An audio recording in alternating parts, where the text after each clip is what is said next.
Hey, Nina Lewis here from Nina Online, Holistic Marketer Online. I hope you're having a great day today. And today I want to talk about copywriting. What is copywriting? In a nutshell, copywriting is writing to sell. When you write to sell, it's about creating a connection.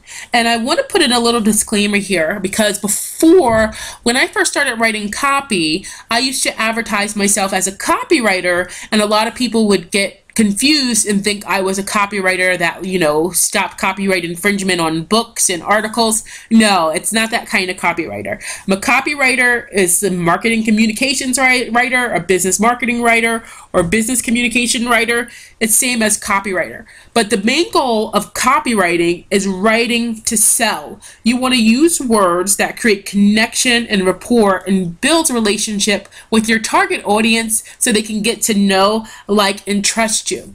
However, if you remember anything that I teach you today about copywriting, I want to teach you these three things, okay? You must remember these three things if you don't remember anything else. 1, people always buy based on emotions. 2, use the same words that people are already using and throw it right back at them. 3, write in a conversational tone. Okay, so let me go into number 1. People always buy based on emotions. So when we're selling whatever we're selling, people are going to put an emotional attachment to what you are selling. For example, let's talk about a car. Let's talk about 2 cars. There's a Hyundai and then there's an Aston Martin. A Hyundai is a $5,000 car, and an Aston Martin is a $200,000 car. So here's the thing. They both have 4 wheels, they both have 2 or 4 seats, and they both have driving steering wheels, and they both get you to where you need to go, wherever you need to go. So there's an Aston Martin, and then there's a Hyundai. A Hyundai, you're probably thinking about the safety, the reliability, the gas mileage. Can it get you back and forth to work, right?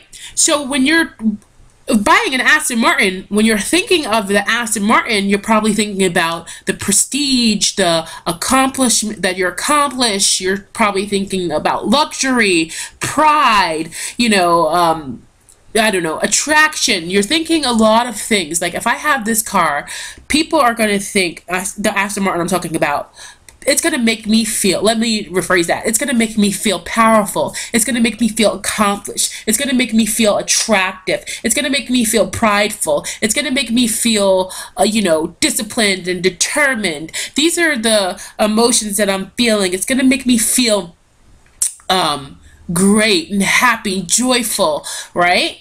The Aston Martin will bring out those kind of emotions. A Hyundai, not so much. A Hyundai probably would be like, well, this car, it's good, it's safe, it's reliable, it's affordable, right? It's gonna get me to where I need to go. So why would someone buy a Hyundai over an Aston Martin, or an Aston Martin over a Hyundai? Right?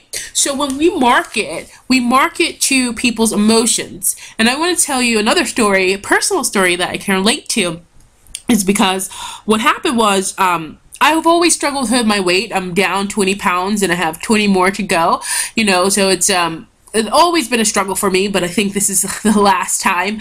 But when I first started on my weight loss journey a few years ago, I was feeling discouraged, I was feeling disappointed, I was feeling frustrated. I was just sick and tired of being obese and overweight and not being able to have energy and not wanting to wear the clothes that I wanted.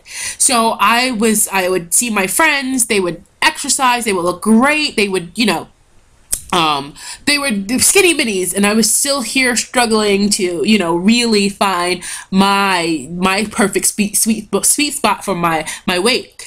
So at that point, I was just fed up, and I was like, you know what? I'm tired of this. I'm doing all this on my own. I lost a lot of weight on my own, but I still want to be toned. I still want to look good, and I still want to, get this weight off. So that inspired me to actually hire a personal trainer, because I knew a personal trainer would help me get the results faster. Could I have done it on my own? Yes, and I did. But I was so frustrated and I was so tired, and I was like, well, personal trainer has more secrets and strategies that I don't know. So let me have him come in and incorporate the strategies in my for my weight loss. But the thing was, I solely purchased a personal trainer based on the emotions that I was feeling, because I could have easily just kept going to the gym, kept doing what I was doing, you know, and been stagnant and got slow weight loss, but I wanted fast and quick results, and my emotions were getting the best of me, and that's why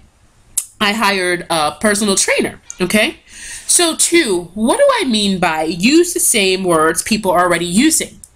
What I mean by use the same words people are already using is that people are going to tell you how they feel. Listen to my weight loss story. You heard me say frustrated, disappointed, sick and tired. You heard me use those words. I wanted to be able to fit into my outfits again.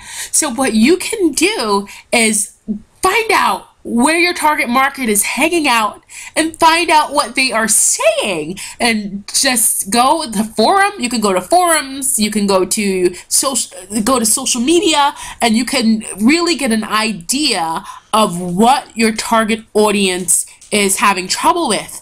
Once you find out what they're having trouble with, it's going to be very, very easy to communicate with them, because you're going to be using the same exact words they're using to express their frustration. How cool is that? It's really not rocket science. So people think that copywriters are the greatest thing since sliced bread and all that, and yes, there are some magical and great copywriters, but the great copywriters, what they do is they go research, and then they use the same words that their target market is using and puts it in their copy. So remember that. And then number 3, write in a conversational tone. And I know that you've probably seen a lot of these gurus and online marketing experts and gurus and whatever they call themselves right now, slapping up copy and trying to put you in a trance and trying to be hypnotic and putting all that red lipstick of marketing hoopla up, you know, and it's at the point where we're getting smarter. Consumers are getting smarter, and they're not buying into the hype. And I know you don't want to sound salesy, slimy, pushy, you know.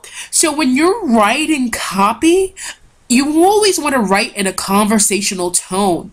Write like you're talking to your friend. You know, don't try to be saying all this jargon and mumbo jumbo and having all these big words. Write like you're talking to a friend, or write like you're talking to your client.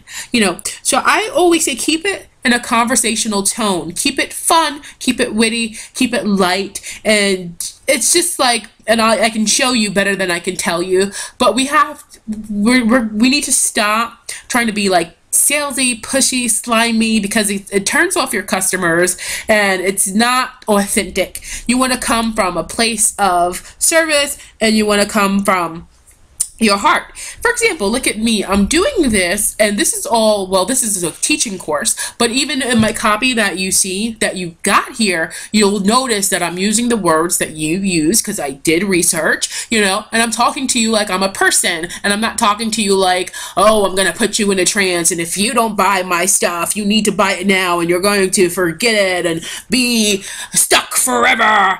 No, it doesn't work like that. So when you're writing, always write in a conversational tone, and I can show you how to do that in other courses. Okay, so the next one is basically, what will you use copywriting for? Copywriting, common uses of copywriting, you'll be using them for sales letters, direct mail postcards, email newsletters, brochures, but nobody really uses brochures anymore, websites, opt-in pages, press releases, magazine advertisements, and if you're marketing online, you're probably most likely going to worry about sales letters, opt-in pages, web copy, email, and direct mail. Those are the only few things that you're probably going to have to worry about.